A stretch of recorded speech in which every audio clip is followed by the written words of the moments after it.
and welcome to the Old Man Orange Podcast. I'm Spencer Scott Holmes. And I'm Dave Candito.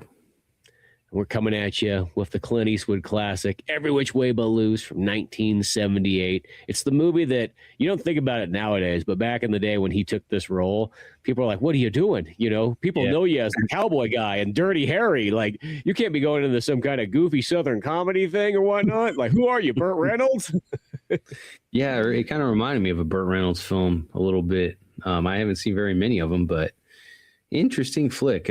I don't think This has got to be the most unique Clint Eastwood film I've ever seen. This was the first time I've ever seen this one. I've seen scenes from it before. I think the very first, the only thing I can remember ever seeing from this film was that first fight they show him in, where they're in like the construction yard. Then it's daylight. That's about the only thing I've ever seen from this movie prior to today. So I watched it today, and it's not really like, not at all like the Western films. Well, actually, funny enough, there's a couple scenes where they do a little bit of that music. There's a little bit of a standoff for a minute, kind of an ode, I would say, to his spaghetti Westerns. Because for a split second, it's got like the good, the bad, the ugly kind of theme played. I think that's his last fight with the bikers. Yeah, they have it play there. So it's almost like it is kind of that comedy thing, just doing a little bit of parody. But you know what I actually think of it kind of like? It's sort of similar to like when Arnold Schwarzenegger did Twins with Danny DeVito in '88. Ironically, just 10 years later. But like that thing where I think people went like, "What? That's not what you do. You're the action guy. Like, what are you doing this like goofy comedy thing for?" But at the same time, I think people in their mind are like, "You know what? I'm gonna go see that movie and just I'm just very curious. Good, bad, or ugly. Let's go check it out." Yeah, and I think they did the same thing with Every Which Way, and strangely enough, that movie made like gangbusters.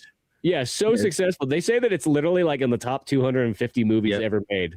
I was reading that earlier. I saw it as like the budget was like $5 million and it made like $104 million or something like that.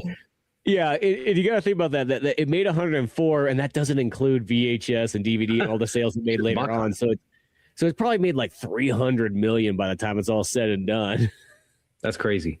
Even the sequel I saw was pretty successful. It wasn't, I would say it wasn't quite the same level as the first one, but still it's an interesting movie. It was a good watch. It kind of, when I think about this kind of film, the kind of character he's portraying in this film, I think about like the unsung heroes, like before capes were popular, before costumes and everything was storming, the scenes on TV and film, before superheroes, before the heroes were super, like Clint Eastwood in this film.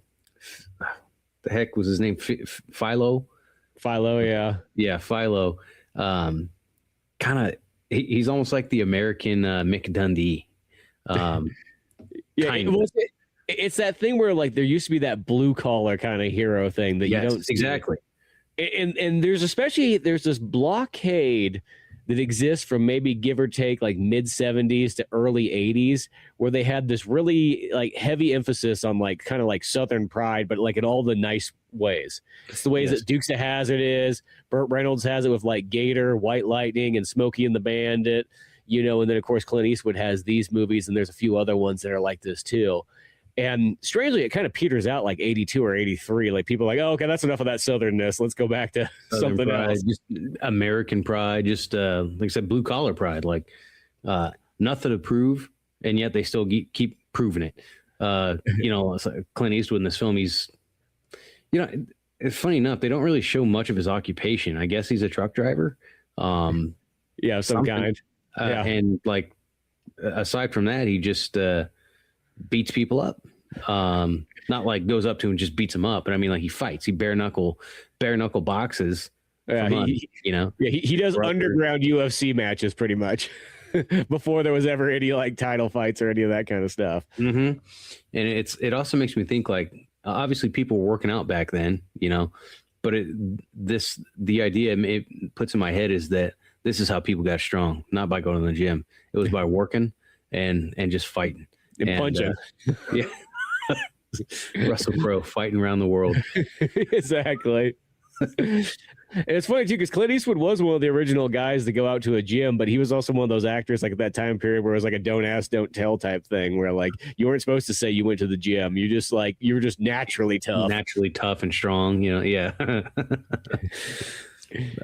Man, yeah, but the yeah, it made me think of Mick Dundee. It made me think of gosh, there was more guys, and now I can't even think of any of them. But I wanted to say John Rambo, but purely like First Blood and First Blood only, like or pre everything else, you know.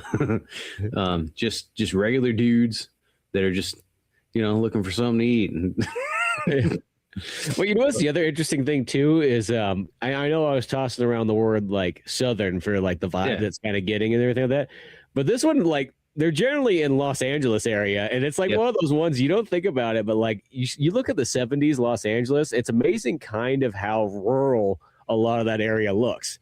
You know, even just like they'll be in like city parts, but they'll be like dirt roads right next to like, you know, tall buildings and so on like that, you know, and just the country atmosphere was still big there, and they had all that stuff. I mean, granted, in a sense, California was like the cowboy like mecca of the world for the longest time, and just only in like probably the last like 25, 30 years has it kind of fallen a little bit short on that part. And I mean, you'll still find places like that kind of cling on to that a little bit, even like Oakdale, you know? Yeah. Oakdale tries to keep they try to say that they're the cowboy capital of the world. I don't know how they, if they're just, you know, talking out of their ass on that one. I thought that since I was a little kid, I was like, there's no way this could be the cowboy capital of the world. I don't even know if it's the cowboy capital of California, to tell you that. It's like, you know, there's an entire state called Texas. You know, that's a big claim there. That kind of reminds me of when I was in Rio. The last 4 times I've been in Rio, when we go to the one of the shopping malls, there's a burger restaurant there, and it says the best hamburger in the world is I think it's what the restaurant chain's called. And I asked my wife about that. I'm like, you ever been there? She goes, oh yeah, it's the best hamburger in the world. I'm like, really? She goes, I've never been there. Like, oh, that's a pretty mighty claim you got there. Yeah. But yeah, no, quite the interesting, kind of hilarious movie too. The one of the big things you find out almost immediately in the film is Clint Eastwood. He you don't really know. You don't exactly know what he does. He's driving that truck, right? Maybe he drives that truck. Maybe he's just bringing it back from somewhere, and he really does something else. We don't know. You don't know if he's got a girlfriend or a wife. He kisses the one woman in the one office, and then he knocks and kind of I don't know, probably gives a bedroom eyes to another on the way out. And you just think, I wonder what his deal is, you know? Yeah, so he's kind of the player around the office. That's back in the day when you could do stuff like that too. Can you imagine just walking into like an office nowadays, just kissing like the secretary on the lips and then walking to the next office? Man. And then he goes home, of course. Goes home to his brother, who's looks like a tow truck driver, mechanic maybe. Yeah, he has a tow truck. Yes. And takes their mother to go get her license, and she's just this crotchety old nasty woman. Yeah. The whole movie keeps trying to get her license. The definition of a bitter old fuck. Yeah, exactly. She keeps trying to get her license and fails at it because she's too old. And so the brother and the mother take off, and then it's Clint Eastwood. He goes in the house, grabs a beer, goes out to the shed, to where you see one of the best characters in the film is Clyde. Yeah, but first he has this like brawl in the shed, and you don't really know what's going on because it's all dark and everything like that. So it's almost like, is he getting mugged in the shed or something like that? And it turns out to be Clyde. Yeah, he's just wrestling with his ape. Funny as heck. And then I don't know. I didn't really know what to expect with the movie, and I think you told me this before, but some of the films in this era, they just kind of jump right into it. No real like interlude, like long prologue kind of thing. It's just like, here it is.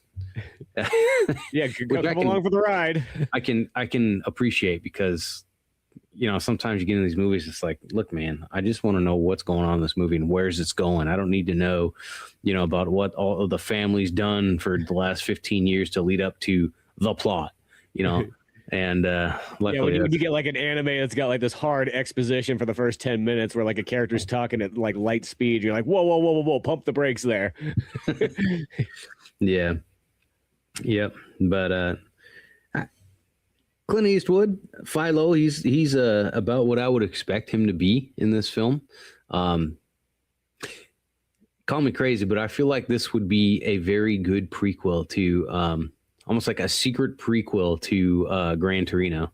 Yeah, it almost is kind of like a lead up of like his character and just like later down the line. Yeah.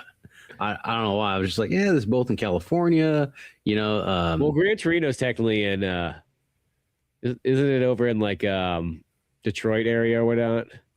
Like right outside of that? I thought it was in California. Because the whole point of that movie is like it's almost like the whole undertone of it is the explanation of almost like American cars and foreign vehicles. Michigan. Yeah, Michigan. There we go. Yeah. So I knew it was kind of out there, and the whole point is like almost like it's like Clint Eastwood's the old American like muscle car thing, and then there's all these Asians coming in with their rice burners and all this stuff. Yeah, no kidding. Clint Eastwood just happens to be the most lovable racist you've ever seen. Yeah. But, which is like literally one of the funniest movies I've ever seen. I don't think I've laughed harder than Gran Torino, like in the cinema. And you can't say he's only racist to one group or the other. He's racist to white people too. Yeah, he's racist to everybody. That's what I mean. He's very well rounded and so on like that.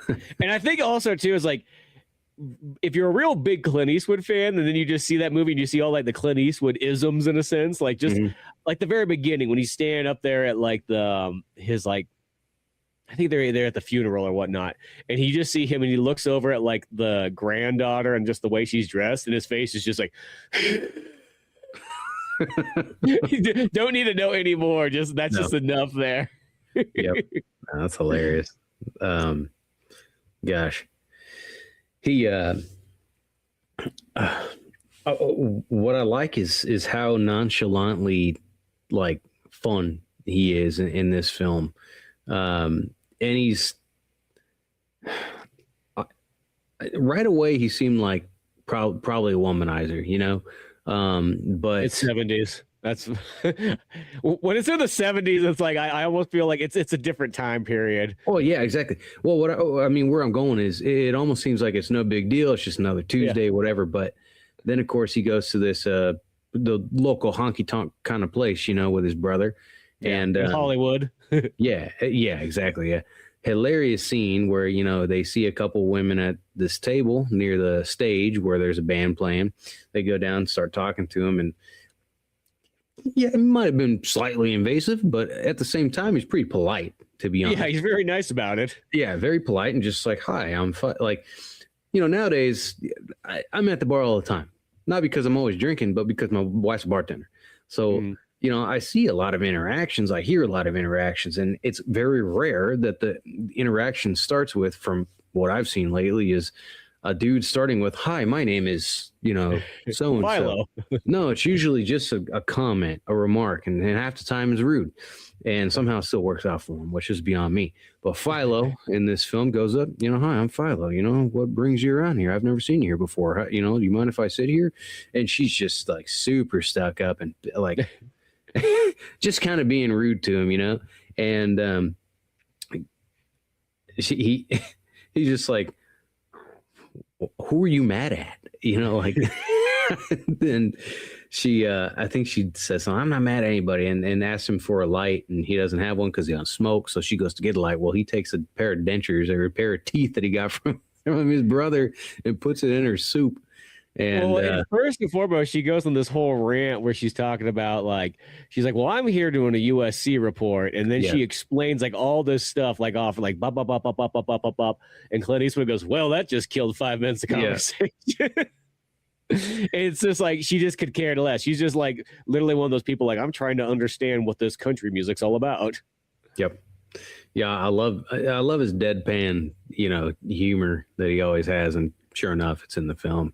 And it works so well with him. Like, of course, this is I don't know if it's 100% comedy, but it really,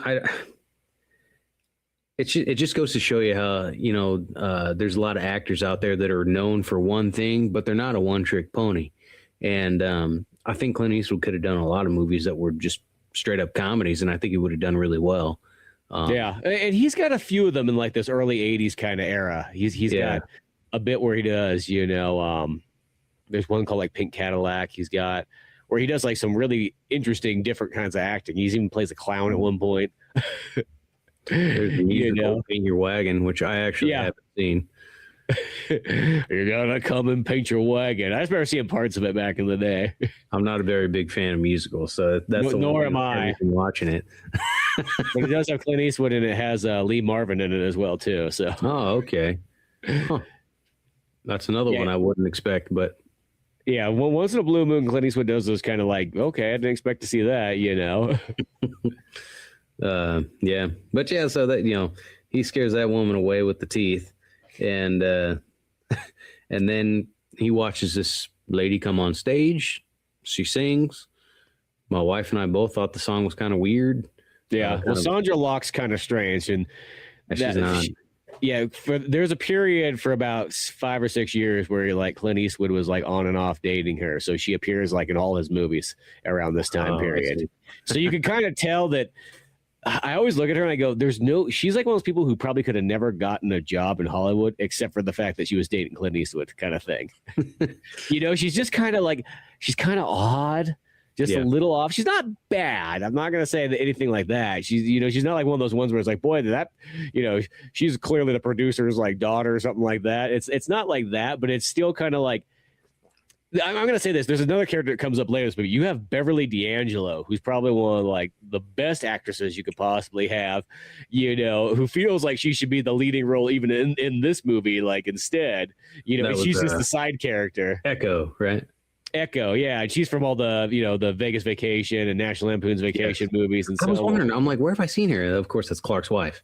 Yeah. So, and at this point, this is 78. So this is still 4 years before that, and I think that was kind of like her, big role. But that's the fact is you have her and she's the side character. Then you have Sandra Locke, who's like the main character. But I still think it even works for like who that Sandra Locke is. It's just kind of weird watching her sing. Yeah. You can tell she's a very theater kid. Like, wasn't destined for like the spotlight. She was destined to be like in the back of a play, like, being part of the crew. Yeah. Wishing that she was on stage. Yeah. It's kind of, I thought it was an interesting transition that you go from just imagining him kind of being a womanizer ish, to really kind of a polite guy. And then to, meeting Sandra and as Lynn something, right? I can't remember her name in the movie. It was Haley? Lynn Halsey Taylor. Lynn Halsey Taylor. That's right. And she's kind of a wannabe country star. Yep. And she sits next to him after he says like, "Oh, you sing pretty." And so weird, such a weird interaction. At first I thought she was like totally like, being sarcastic with him and stuff. And then he says, "Oh, it's Smokey in here. You want to get out of here?" And she's like, "Yeah, I do." They go to his truck. They make out. He drives her to her camper. I was gonna say, I like how the brother tries to use that line after he sees that. On the women, he says it to another girl, and like she just looks at him like, That was pretty funny. And sure enough, like, he takes her to the camp where she lives in this little trailer, and she asks him he asks if he'd come in. She's like, "Yeah, my boyfriend's on the couch." He's like, "What?" And she's like, "Oh, don't worry, he won't mind." Yeah.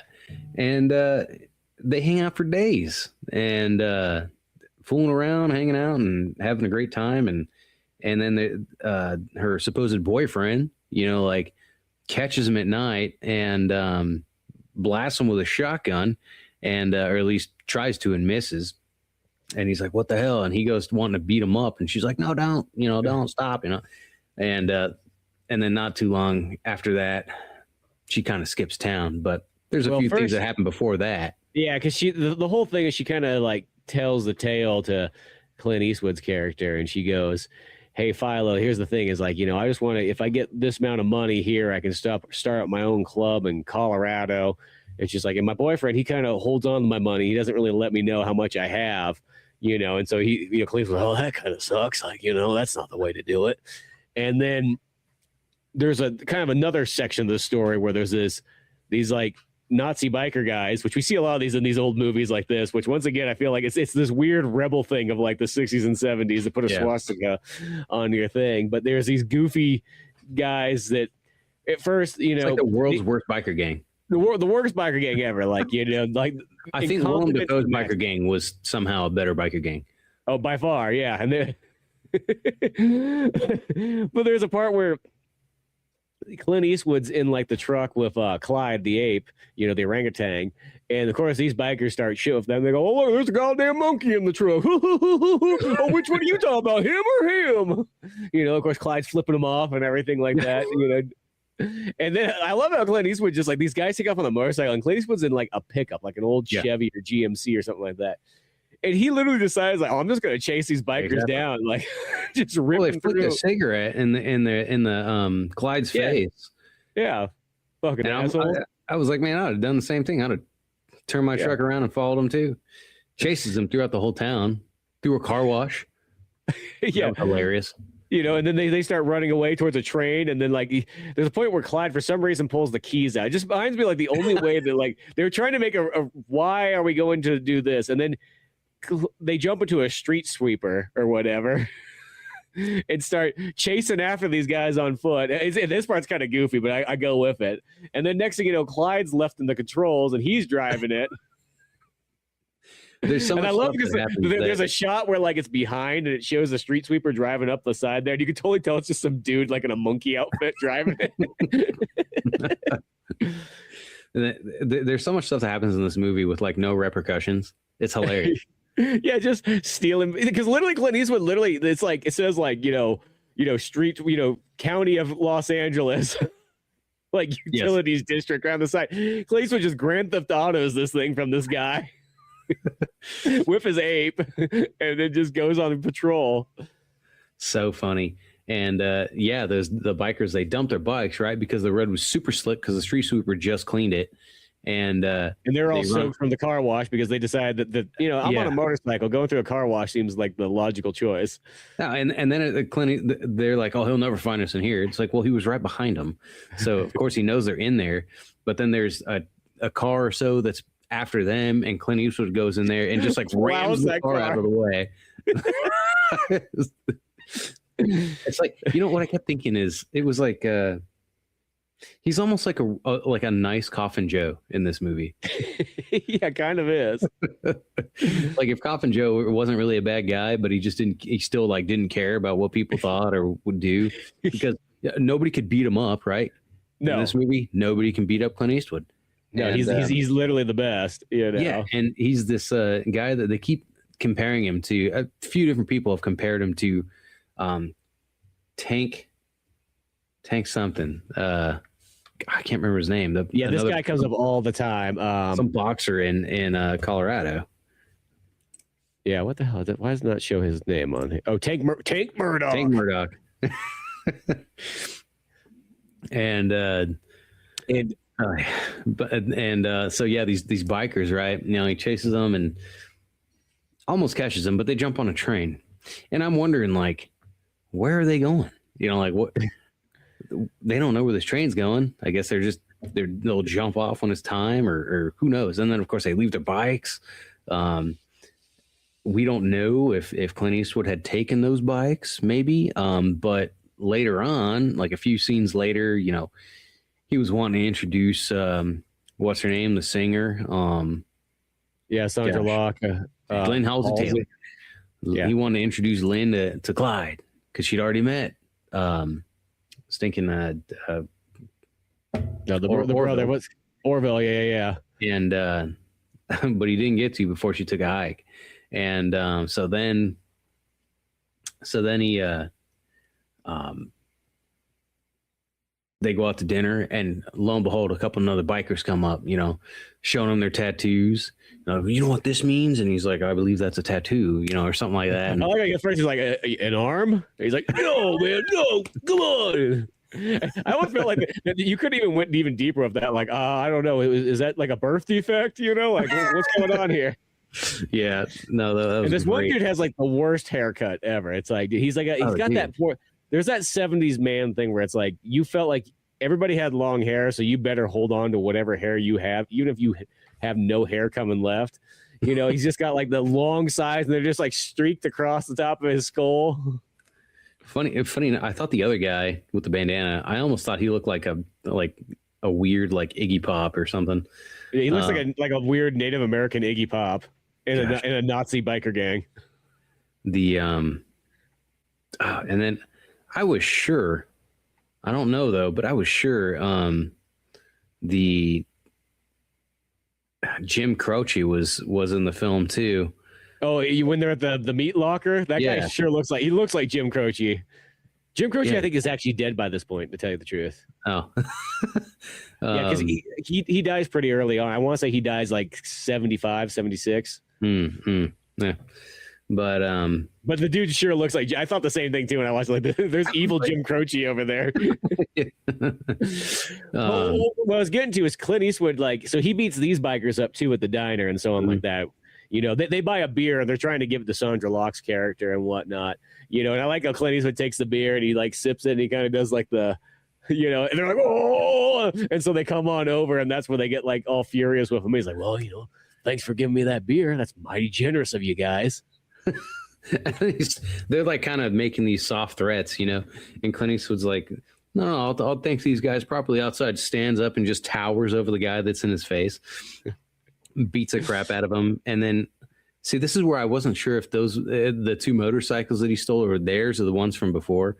Who knows? Well, I think he stole all four of them. I think that's kind of what it is. So he stole the first two and then he stole the second two. And this is like our long way to get him back to Sandra Locke's character is Clint Eastwood sells these motorcycles and then he's able to give her that $7,000 or whatever she wanted for it, to start her like career. And of course, we kind of learn right here that she's kind of a con artist, and so she just sort of takes off and skips town. But Clint Eastwood's character still doesn't really know this yet. He just thinks that like, something came up. He's very super forgiving. Naive. Yeah, naive. Super naive. He's like in love with her, and I don't even think they had sex. But no. And he wants to go get her, like make her his wife or whatever. He wants her to be the one. And so he takes Orville with him and Clyde, and because they learned from the trailer park that she went to Colorado. That's all the information they really have. It's like the olden days where like all you need is like they're going to this one state, okay, and let's just go on that. And before that, he goes to the bar, to the honky tonk, and gets the little note that she left for him, like, I'm sorry, I have to leave, bye, whatever. And on the way out, he accidentally gets bumped into this guy sitting down at the bar, and he's beating the crap out of him, and it's a huge bar fight. And then he tells the bartender, like, hey, call the cops. And like, they are the cops. So the guy that he bumped into, police officer, along with another one, they end up chasing him throughout the film on the way to Colorado. They're trying to find him. You have everybody chasing everybody. Clint Eastwood and his brother and Clyde, they're going after Sandra Locke's character. Then you have the bikers who are pissed because they've just been like disgraced and their bikes stolen and sold and all that stuff. So they're chasing after him. And then you have these police officers that really, it almost just feels like they're just going after him. It's like something to do, because there's even a part too where the guy's just like, I'm going to take my 2 weeks of medical leave and get my revenge. Yeah, exactly. What's funny too about the as he just made this, like, it's like, because it's like there's like two dudes, like this real white dude and then there's like a total black guy, police officers. And of course there's this weird scene where they're out like on the beach at like, I don't know, Venice or something like that, like with a metal detector searching for stuff. And then it like hard cuts to like, oh, I found something. And it just shows the black guy's just digging this deep hole right there, and the white guy's just sitting there drinking beer. I was thinking, I'm like, what does this have to do with anything? What are they doing? But whatever. Who cares? Of course the poor black guy's like he carried the beer. He's not drinking the beer now, and he's digging the hole. Yep. The mother of Orville and Philo, she's tried, I think, twice or three times at this point throughout the film to get her license. She still is failing it. She's still crotchety. She's bitter. And she's always pissed at Clyde because Clyde's over at the house. He's always shitting on everything and eating my goddamn Oreos. And funny enough, the bikers, so he's taken at least 2, possibly 4 motorcycles from them, right? And fixed them up, repainted them, sells them. And somehow these dudes still get more bikes. Like their bikes get demolished and stolen and like all the time. And somehow they're still on motorcycles. And then they show up to, after he leaves for Colorado, right? They show up to the house and start trying to press the mom for information. She's like, get the hell out of here, you idiots. Like, screw off. Like, get out of my porch. And they think they're clever. Like, I think they try to rip off her porch or something with their bikes. Yeah, they tie like a chain around like the pillar or whatnot, and they rip one part down and stuff like, oh, look at us go. And then she just whips out like a shotgun and starts blasting away. And that's actually a really cool scene. I like the chaos. It's kind of like the way it's sort of shot, because like the camera angles and stuff are like actually like they almost feel kind of a little bit more modern. Like you don't see that as much in a 70s movie where it's just got these really like fast, like running around and stuff, and things are exploding. Dude, there's one dude. A couple of bikes blow up. One dude gets like an explosion like in his face. I was like watching, like, dude, look at that stunt. Like the bike blows up and the explosion goes right towards the dude's face. Yeah. It's those things that you don't get in movies nowadays. You don't get like this, like, dude, look at that crazy stunt. And she's just sitting on the chair, like no big deal. Keep shooting, and that was great. And then they so there's that, and then they blow out of town, stop at a fruit stand, of all places, and that's where what's her name from Vacation? Yeah, Beverly D'Angelo's character appears, and what's her name again in the movie? It's Echo. Yeah. I thought that was kind of funny because what's your name? Echo. What is it? Echo. Like, that's got to be a joke. Is there an echo in the room kind of thing? And I love how she's dealing with she's the one at the counter that's selling all the stuff and dealing with this like ridiculous customer. Like anybody that's ever been in the service industry or working at a counter, they get it. This woman, I want a quarter pound of tomatoes. Oh, ma'am, it's only a quarter per pound. Yeah. Well, I want a quarter pound. And and then one of the bags falls on the ground and she's like, I want a new fresh bag. It's like, man. And you could just, you're like, dude, this is, oh my God. I can relate to that. And then of course, Orville goes over there because he thinks that she's just the bee's knees and whispers in the woman's ear, which he ended up telling her that Echo had the clap. I don't know why the woman would be so worried about that, but she scares her off.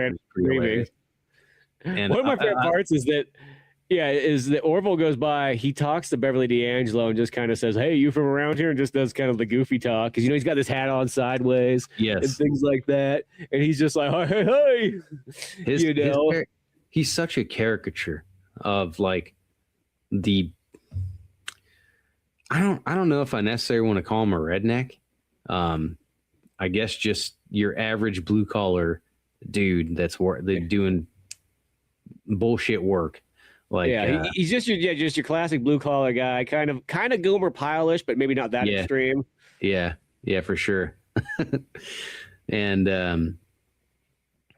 but then I knew that he was gonna get her to go on the trip with them, and I'm thinking like, how's this gonna work out? But where do you live? Oh, I live right over there, right beyond the wash. And when I heard her say the wash, I wanted to laugh. You don't really hear people say that anymore. Which is also like creek. Like the creek. I think typically it's like a seasonal creek, a wash. But what wash? Where at? And then of course, then you see him just in the truck. Clint Eastwood gets in the truck, sits right next to her, and it's kind of like that whole like And, I like how he just goes with it. He's just like, okay. And he just puts he doesn't say anything. Just puts the grocery bag in her lap and just be like, she's going along with us. And then what Orville is just sitting there like not wanting to look at Philo, just and oh man. And then then Clay just reaches back and then Clyde hands him a beer. Yeah. It just keeps going, And I do love that this is that era too that where when you went driving, especially on a road trip, you always had to have a beer in hand. Road soda. Yeah, that was just like the American tradition. If you're gonna be driving for a long way, especially if you're going let's be honest, if you're going through a lot of those states too, where there's nothing to see for the next 8 hours. It's funny, man. So obviously in California, you can't have an open container whatsoever. It can't be. Doesn't matter if you're 65 and you're sitting in the back seat. It's just against the law. Yeah. In Missouri and probably other states too, but in Missouri, if you're sitting in any other seat other than the driver's seat, you can drink 80 beers and it doesn't make a difference. It's just kind of when I came out here and I learned that, I'm like, yeah, it makes logical sense. I'm not going to offer to drive that often. Have yourself a good old road soda, and that's what happens if you're in one of the robot taxis? Could you have it? You just drink in that taxi while you're going? I don't know. Do they have those in Kansas City? The robot taxis? Robot taxis. Yeah, it's literally like an automated taxi. Nobody's in it except for a machine driving you places. Oh. Man, they got them in San Francisco. They got them in Los Angeles. They got them in, I think there's some in Sacramento. Yeah, no, I remember seeing those in San Francisco. I don't know if those are a thing in KC. I never really been looking for them. But, I mean, who's going to tell you no? I bet the robot. It's a Johnny cab. Huh. The funny thing about those is that the last time I saw anything like that was on the last season they did, the revival season of the X-Files. Pretty entertaining episode. Can't say the same about those last two seasons, but I forgot those were a thing. Huh. I'm gonna have to do a little research, see if those things are in KC. Yeah. I think there's a couple different brands. One of the brands is called Waymo, which is, they should not have called it Waymo when you're in San Francisco. That just sounds like Gaymo. Gaymo. You can't, when you're in San Francisco, you can't have anything that rhymes. It's sort of like in the 49ers. So they had Sourdough Slim or whatever is the 49ers kind of mascot guy. He's runs out there. And then they made his sidekick called Baguette. It's no. That is the worst name you could have for a San Francisco team, is having a sidekick called Baguette. That rhymes too close to faggot. That's something else. I remember the first time, I had a friend who was at a game and he told me, he was yeah, they were out there doing the worm. I'm like, God, that's not helping the cause. There's so many things that I think have happened in that area where somebody thought this is going to be great, and they're like, she didn't think anything of that. It was I think it was 2011, 2012, where I read an article, I think it was in the San Francisco Chronicle one day, where it was oh, now full nudity now legal, in San Francisco. Now, this kind of headline that, is going to catch everyone, it was something it was only in a certain section of the city and there were stipulations to it. That said, it's still this is not going to work out how the people that voted for this thought it was going to work out. It's going to be every 65-year-old dude who doesn't work out. It's no, but this is not going to be anything anybody is excited to see. No.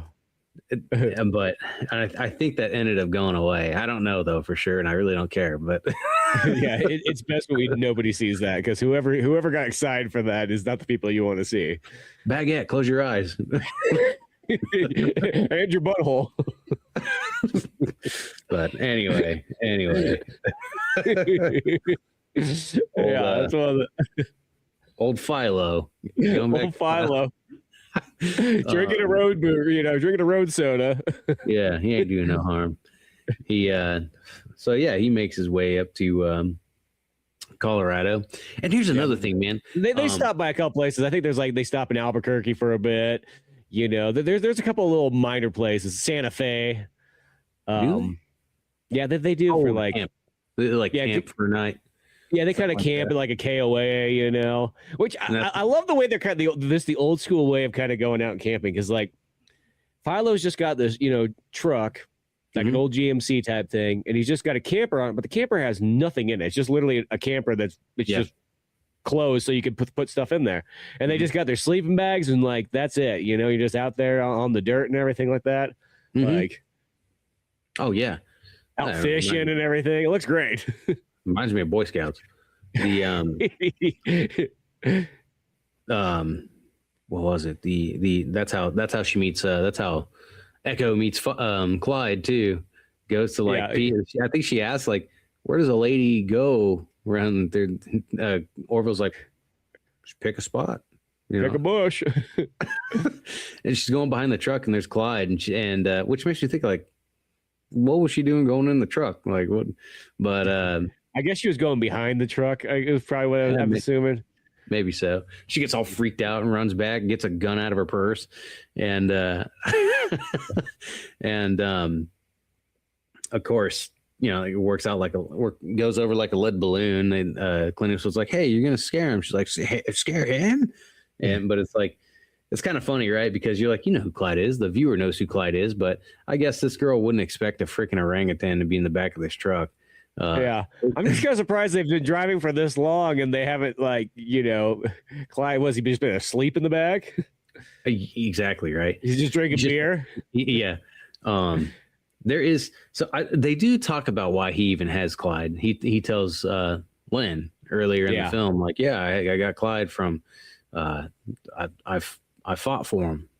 He fought 4 dudes for this orangutan. He bet his truck and a couple dirt bikes to get Clyde, and basically because he didn't like seeing him caged up. And it's like, okay, fair enough. He's a good guy, shed, but but he's got his own shed now. It's like it's his house. Yeah, he gets to drink beer on the weekends. Exactly. And he loves Clyde, and that's something in the movie that's pretty cool. He loves Clyde. He pretty much gives him like the right amount of the right kind of food and stuff, because they're at a restaurant so they catch up to Lynn. He does when they get to Colorado, a certain part of Colorado, and they're once again having to camp for the night. They're fishing, having a good time, and he goes for like a run, and he sees the vehicle coming and he stops, and she tries to like pass him, but it doesn't work out. And so she stops and she's like, Hey, what are you doing? And he's like, oh, I fancy seeing you here. Yeah, exactly. Been looking for you. And then they go and he sleeps with her. Like, it's like, she's like, yeah, I'll see you tonight, and drops him back off. And then he's all super excited, whatever. But before that, before he even leaves for Colorado, but when it's just the idea in his head, I got to go, I'm just thinking like, man, there is really something wrong with you, Philo. Like, you are super nice. Like, you would never catch me. It would have ended for me after she said, yeah, my boyfriend's in that camper. Okay. See, I'd have been like, oh yeah, this is kind of weird. I'll take it easy. And but no, not only does he continue to pursue her, but then when she skips town, he's like, oh, I'm gonna go after her. Like, this dude's nuts. Goes all the way from LA to Colorado for that. It's not exactly a short drive. No. And gosh, I can only imagine the fuel economy too. Yeah, on that truck, you're probably getting like 7 miles to the gallon. Not only in that truck, but with 2 more people and an orangutan and a camper and all their gear. Yeah. That's getting some terrible fuel economy there. Yeah, 5 miles to the gallon. Yeah. That said, perhaps fuel was better fuel back then. In fact, it's not a perhaps. I'm sure it was. That was real gasoline, not this ethanol crap. In the weird way, though, you're also you're in the 70s, in the late 70s during the gas crisis kind of era as well. Man, I didn't even think about that. Yeah, so that might be. I'm not too sure if 78's about that, but yeah, it might be falling around that same time period. So yeah, there's a lot of factors going against that. Well, whatever. You can't put a price on love, right? That's okay. Clint will just fight his way for any gas he needs. And on the way there, he has another fight. He wins, of course, in a big giant meat locker, meat production plant or whatever, or meat processing plant. Who knows? Yeah. And that was a rough one. Bunch of dudes, bunch of workers are there betting money on this other guy that was a pretty big dude, but Clint Eastwood just beats the crap out of him. Once again, he's this invincible guy, right? And this is why I kept thinking about like Coffin Joe and Mick Dundee. They're just like undefeatable foes. And he wins, and Orville talks to the fake Jim Croce. And who's gonna rip him off? He's like, hey, well, you owe us some money. And he's like, what money? He's like, you think these guys are gonna give you their hard-earned cash or whatever? And then this is where Echo comes into play and shoots a revolver into one of the big slabs of meat and scares him enough to give him the money.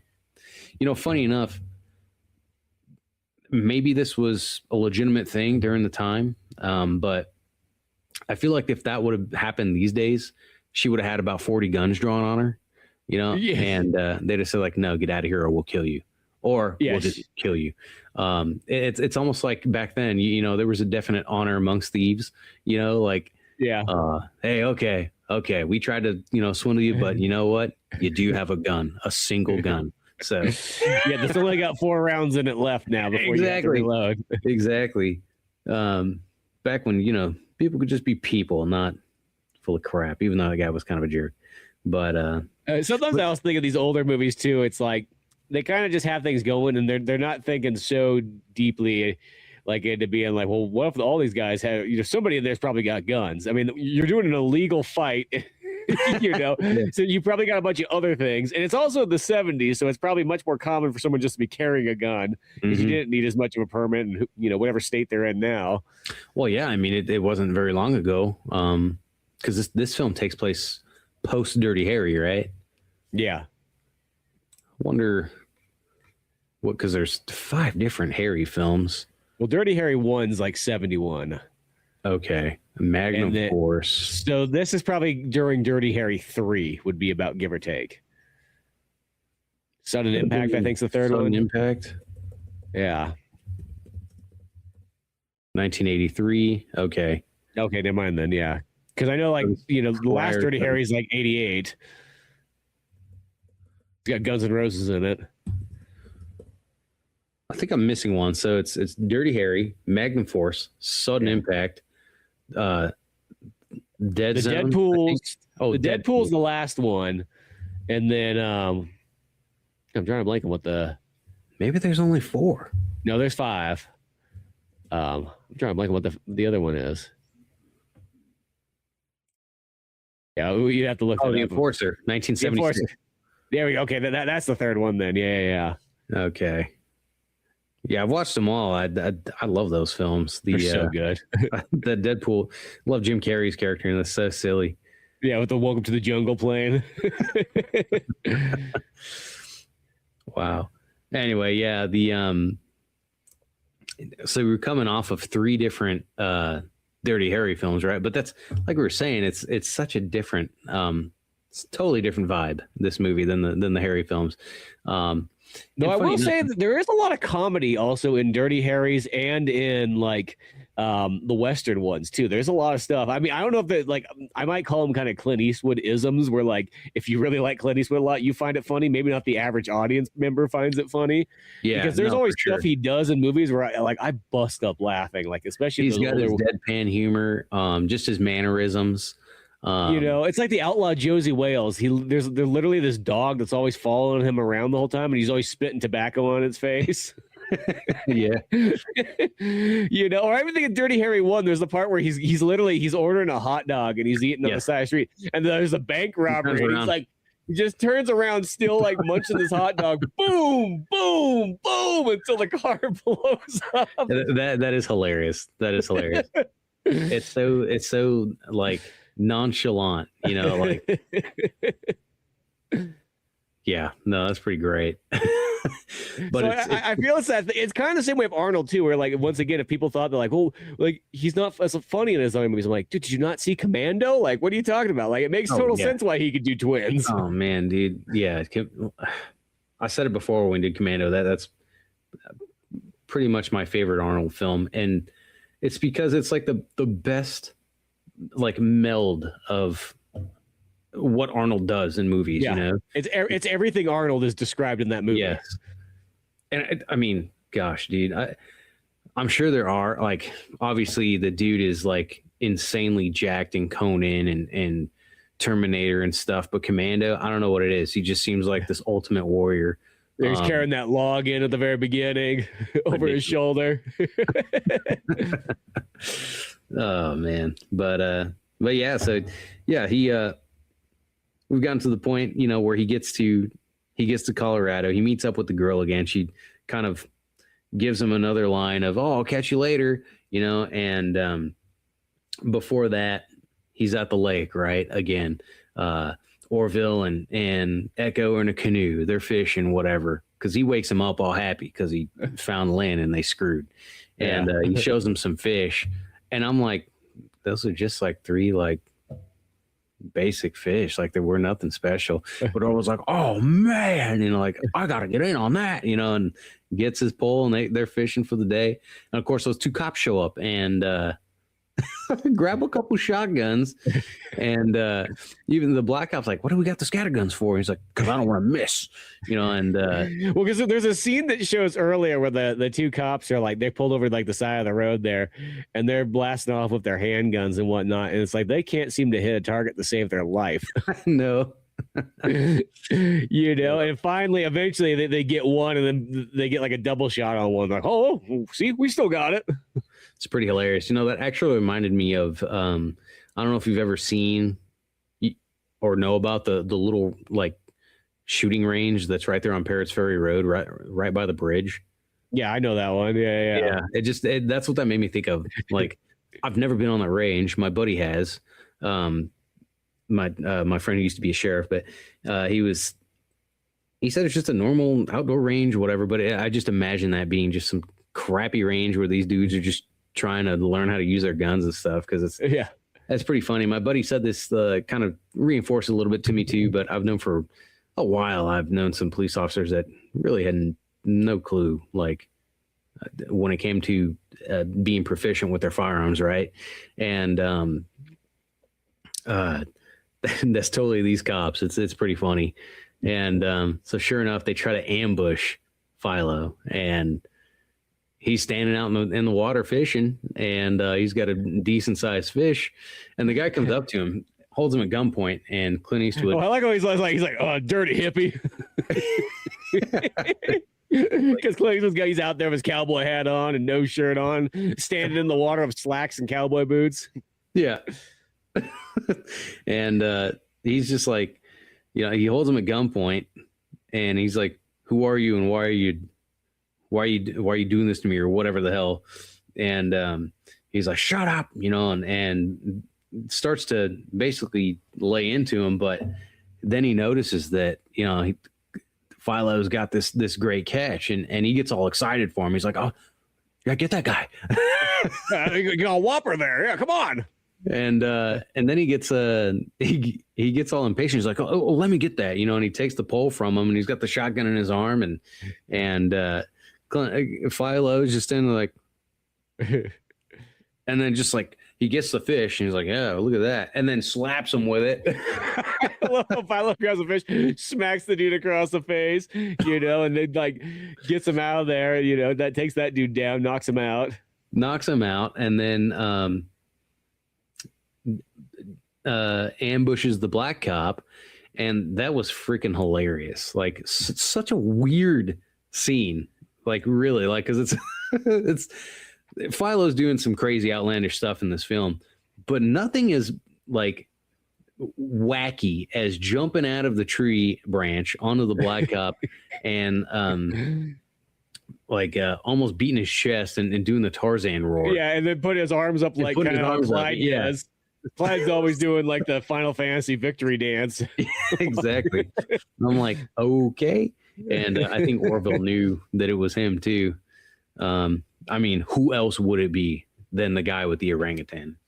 Yeah, exactly. Which, speaking of orangutan, I think this scene happened a little bit earlier, but there's this montage that I fucking love in it where like Clint Eastwood's like, it's like him and Clyde are hanging out like in the truck. Yeah, they're just driving around town. They're like at bars drinking. I love how just like Clyde's just there drinking at the bar, and they're like at a strip club at one point. Just like Clyde's like looking over like and everything, and it's playing this like sad country song. And then they're walking down the street going to another bar, and then at some point Clint Eastwood literally takes him to like a nudie booth or whatnot.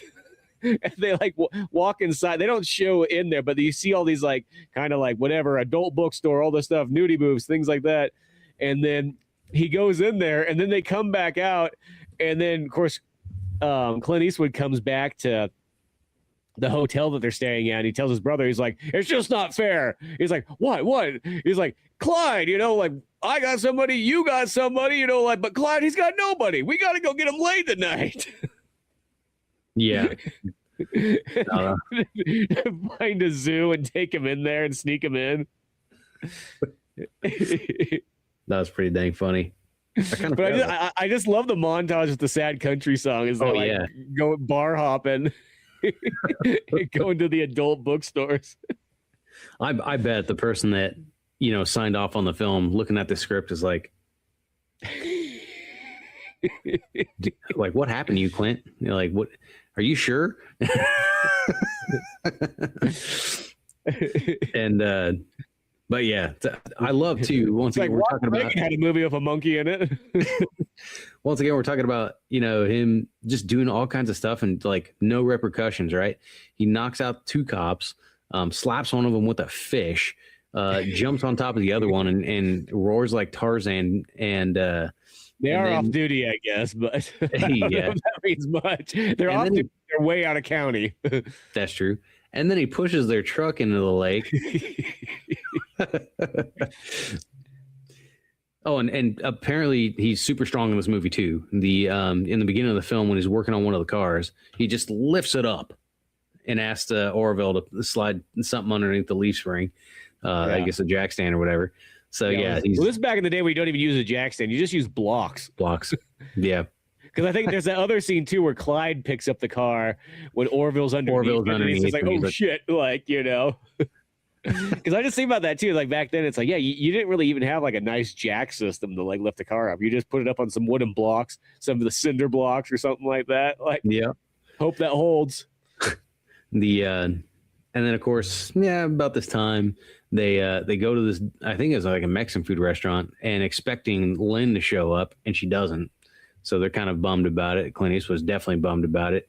Yeah, so they get like 26 Dos Equis and that poor waitress in the background. She's sitting there, like hand on there, like, geez, are these guys ever gonna leave? That's my wife right there, dude. That's not the fact that she's Mexican, because she's not Mexican, but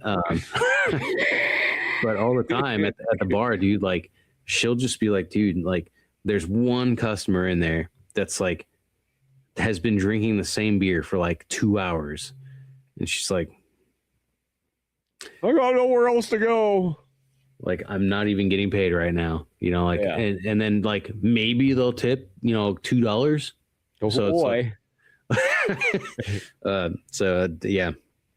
But that's real right there. And then the bikers, of course, they're chasing too. So they meet up with what's her face? Lynn. Weird boyfriend / pimp, maybe, I don't know. And basically say like, we been looking for you. Well, we're looking for Philo, who's looking for you, and do you want to be with him? And she's like, no. She's like, well, okay, cool. And they make some kind of deal, right? And Philo shows up eventually to wherever they're at.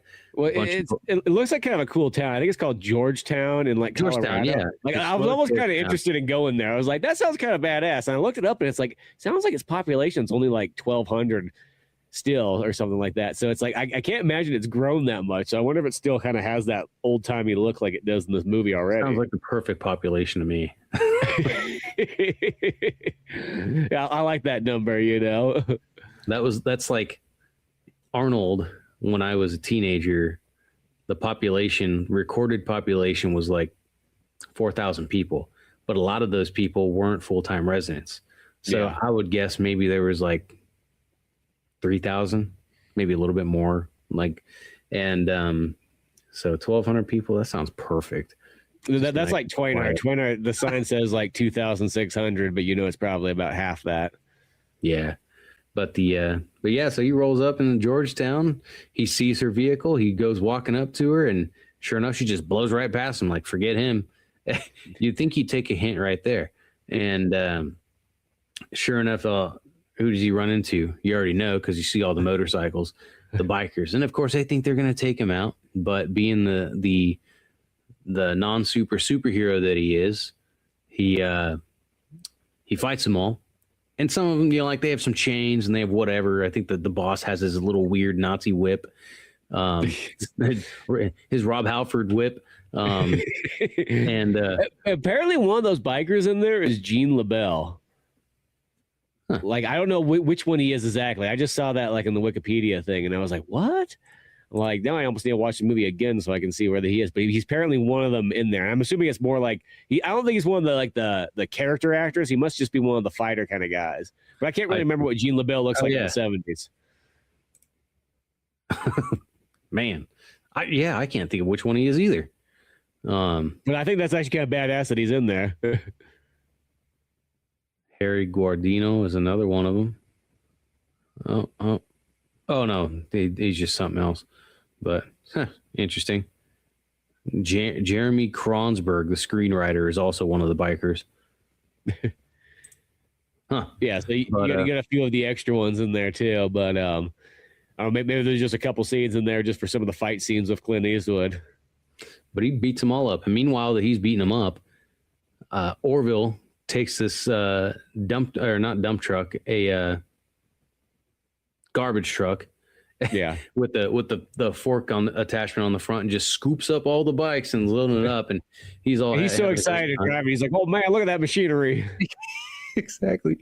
And throwing all the bikes in the back and destroying them and whatnot. And then finally the bikers notice what's going on, so they go running towards him. He jumps out of the truck. He starts running away, and Echo picks him up. And then they turn around and pick up Philo too, and head out of there, and then go to this bar, another one of the honky tonks that what's her face so happens to be at, Lynn. Yeah. And seems like she's giving Clint Eastwood once again all these googly eyes and stuff. And he watches her walk out of the place with another dude, and confronts her. Well, and you see that she's giving this other dude like the same spiel that she was giving Clint Eastwood at the beginning of the movie. She's even playing the same song that she was playing at the beginning of the movie too. So you can see that she's been doing this multiple times over, running this con. Oh yeah. And I like when her and this other dude go outside and she's talking to him and whatnot, and then all of a sudden it pans over to Clint Eastwood staring there like a serial killer, like. And I like how the just dude, one light above him, outside the back of the bar. Oh yeah. And he walks right up and you're like, hey, we have some unfinished business here. I expect you to excuse yourself. And the guy's like, hold on, you excuse yourself. Like, couldn't have been any less intimidating. And this guy for a brief moment feels like he's gonna do something. He's like, well, okay, I'm out of here. Oh yeah, for sure. Once again, that dude was probably a little smarter than Clint Eastwood, than Philo in this film. And he asked her like, why, like about all this, and why wouldn't you just say goodbye or something like that, or what? And she's like, I tried to get rid of you since the first night we saw it, and like, huh? He's like, well, what about the shotgun? Like blasting, like almost blasting my face off. She's like, that was my idea, and then she's like, like, why would you continue? Why would you follow me? He's like, oh, I guess I'm the only guy that saw something past, having you in the bed. That's why, and And then of course she's, I hate you, and starts crying and punch him in the face and all this and that. And then he just walks away. Yeah. Well, I think, isn't this where like that, there is that, the dude that's like, almost like her pimp or whatever you want to kind of call Yeah. He like comes that. out and he's like, are you all right? And he's like, is this the guy? It's probably her brother. Probably all of the above. He's just such a nerdy looking fella back there, you know, trying to look hip. Yeah. I know. He's like the guy who's like, he's really trying to be a manager, you know, for bands, but, you know, nobody's just like wanting to work with him. Yeah, no kidding. But yeah, he doesn't say anything to him, and Philo doesn't say anything to him either. Just looks at him after she makes a fool of herself, and she takes off, or he takes off, and right after that is when because meanwhile he had Orville locate Tank. Is it Murdoch? Tank Murdoch. Yeah, Tank Murdoch. And who is this? Just another like blue collar hero, you know, like just kind of a older, not like super old, but he's an older fat guy who's probably super strong. And and I think the actor's an ex-football player guy, so wouldn't surprise me. You got a little bit of that like celebrity thing in there that like people would have recognized it back in the day, probably. Yeah, he was. Yep. And he fights him, and I don't know if necessarily Tank Murdoch thought it was going to go the way it was going to go. I think maybe he imagined that he was just going to knock out Philo like real quick.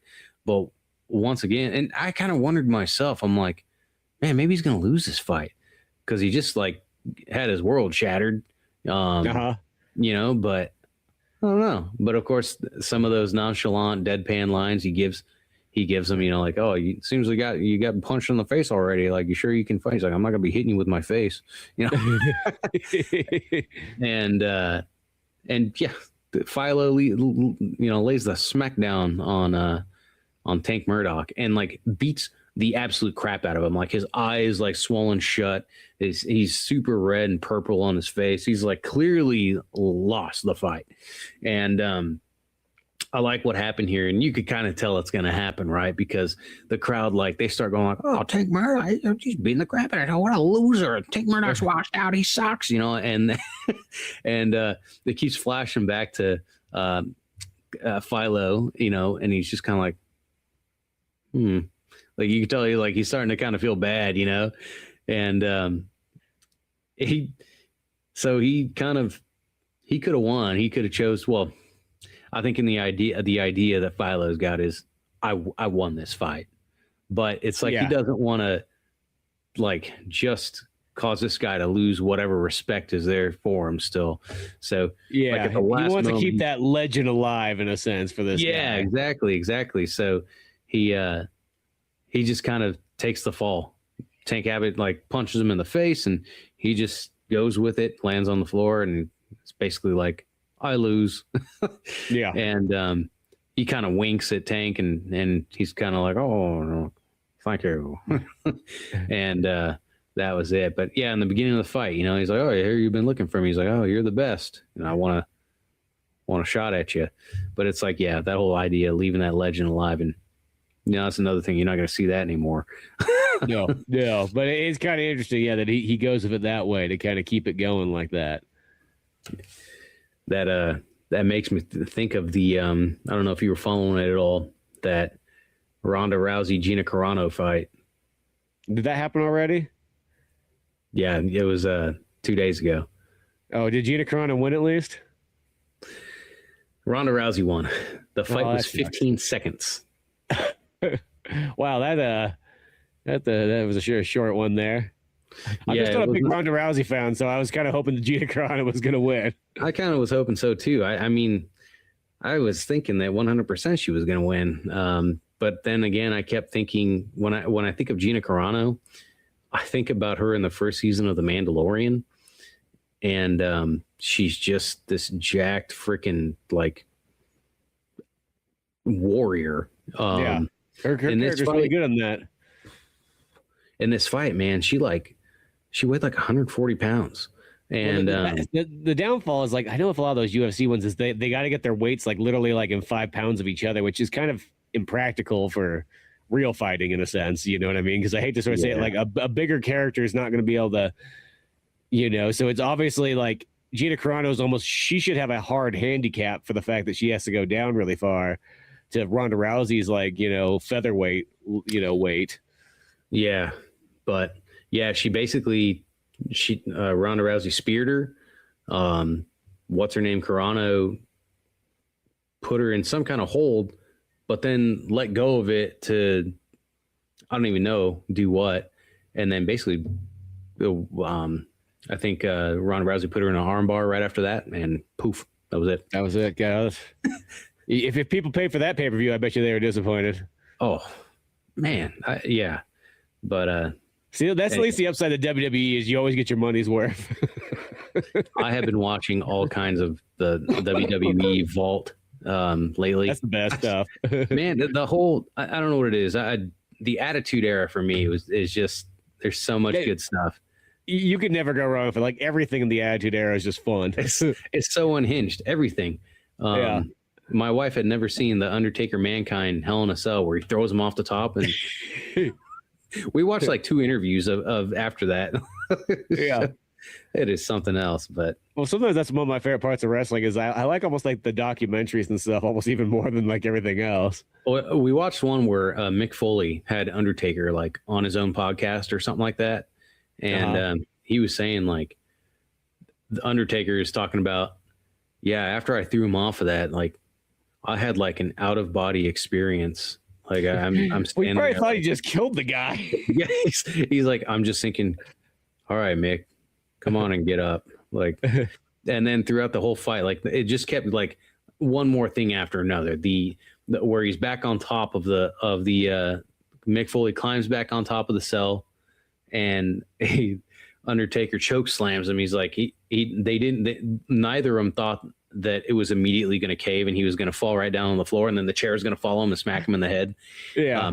They're like, yeah, we thought we were going to have to kind of like jump on it a bit more, like, and do some more work, but no, it just went right away. It's like, well, no shit. You guys are like 280 plus, like, and it's just these small, like, hog ties that are keeping those in place. But, and one thing after another, and then Undertaker was saying too, he's like, yeah, the whole fight, like as it was progressing, I kept looking at Mick and I'm like, Mick, come on, like, let's just go home, man. Like, because, you know, as a kid, I never thought about the fact that in the ring, they're talking to each other the whole time, you know, like, yeah, because you're kind of guiding each other and stuff. All right, yeah, let's do this, blah, blah, blah. And just thinking like Mark Calloway, you know, the dead man is just like, all right, man, come on, let's go home, man. Like, let's just get out of here. And he was talking about when they were carrying him out on a stretcher, he was still up on the cell, and they lifted it because in order to get the stretcher over there, they had to lift it. There wasn't enough room. So he's like, so I'm like way up there. The thing's coming down, and I'm like, oh, I guess that's it. I'm going to go home and have a beer. And sure enough, Mankind, Mick Foley just comes walking back up.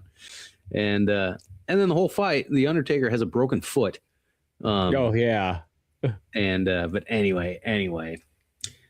Yeah, good stuff there. But yeah, going back to Philo and friends. Yeah, and him throwing the fight here, you know, for the other dudes on.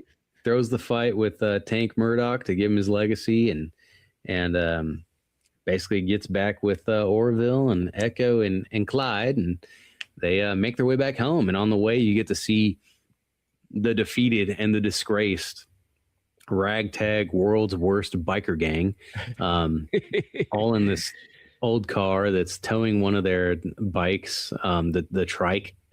yeah they're literally got about like, you know, 9 guys in one vehicle. Yep. And then the 2 cops are in their swampy truck that's getting towed, and I like how they're drinking beers in the back of the tow truck. And and then that's pretty much it. It just they're on the way home and the credits roll. Yeah, but, you know, it's a fun movie, I gotta say. Yeah, that's what I like about it. It's just the whole way through, like, it's just super fun. It's just kind of a neat little story. I even like the tunes in it and everything like that. Like, because country is not really my favorite thing, but I like that 70s country. I don't know what it is. Something about that 70s kind of like, you know, blue collar, hard trucking kind of country. I kind of dig that kind. Yeah, no, it's every time I think of kind of with Southern rock too, like Allman Brothers or Leonard Skinner. 38 Special. Yeah, I think of just I think of truck drivers. I think of those honky tonks. I think of cedar panel walls and cigarettes, bars that you could smoke in, mahogany. Yeah, tucked in flannels and movies like this. Yeah. And I love this era though. Once again, for like these like I say kind of Southern fuel, though I always call Los Angeles area that is the South. Let's be honest. You live in the South when you're down there. Yeah, you know. But just I like that kind of like where it was fun. It was like good Southern pride where like everybody was having a good time. You know, there was no like. It wasn't like how the South has kind of been treated for like the last like 10 years or so, where they're looked upon very like not fondly, you know. This back in the day was just everybody was having a good old time. People were getting along, you know, and you know, you just had these fun movies for a bit, you know. Yeah, no, that's for sure. Yeah, no, it's a great flick. I'm pretty interested in the second one. It's funny watching this one. At first, I had to watch a few scenes more than once because it's not particularly it's not an explosive movie. You know what I mean? There's nothing that's like boom pow, you know, it's all this. It's how do I put this? It's smooth, you know, like it's very when it comes to excitement, it's relatively one level. And with its nonchalantness, with the way that things are just they just kind of happen, and you know, it is what it is.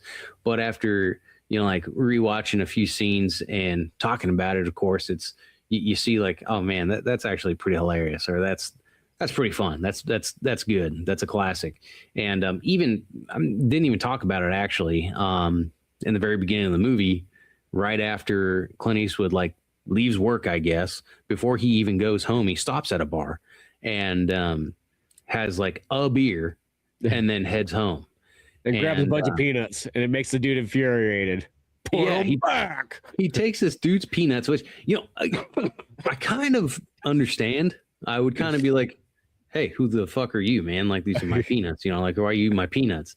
And of course, well, I think that this is the day when the peanut was just shared. It was just like they were just placed on the bar and everybody shared. It's not like you bought peanuts. Like nowadays, people don't want to like, you know, put their like grimy hands in each other's peanut anymore. Sure. But back in the day, crack those peanuts and you throw them on the floor and everything like that. Yeah. But I still, I guess I could just see myself like, excuse me. You know, he grabbed a couple of them and he keeps grabbing them and he's like pocketing them. But I love how he's like, F you, man. Like, I'm out of here. Like, he doesn't care. He never apologizes to any dudes or anything. That's just like the cops, right? When it wasn't his fault that he bumped into him. I think, you know, it was like an accident. But then when the guy's like, hey, you know, he's like, why don't you shut your face? And then like, it's like the thing just goes out of control. It's like, yeah, nobody's apologizing. Nobody's going, oh, sorry, my bad. It's just like, no, it's going to be solved with a fist to the face. Yeah. But it's probably a good thing I don't go to those bars. I'd be beat up all every day. But I always kind of wonder if those bars even sort of exist anymore. Because like I always see these kind of bars like in movies, especially in the 70s and 80s. And I go like, could you even really find a bar like this nowadays? Or like, I think they probably exist in like the places that aren't popular. You know what I mean? Yeah. You'd have to really go out of your way to find one, I think, you know. But at the same time, I don't think it'd be nearly as exciting as like these bars kind of look where, you know, I feel like they would seem kind of sad. That's literally how I expect them to be. You'd go into them and go like, oh God, this is where dreams go to die. Like kind of feeling. Yeah.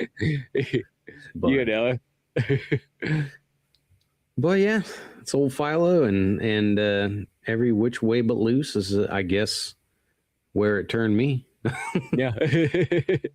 Yeah, no, it's one of those ones because I ended up watching it twice just you know, the last couple of weeks, and it was actually kind of nice back to back because like that second watch, you know, I just felt like I took it even more, and it's like, you know, it's probably the third or fourth time I've seen it in total over the years.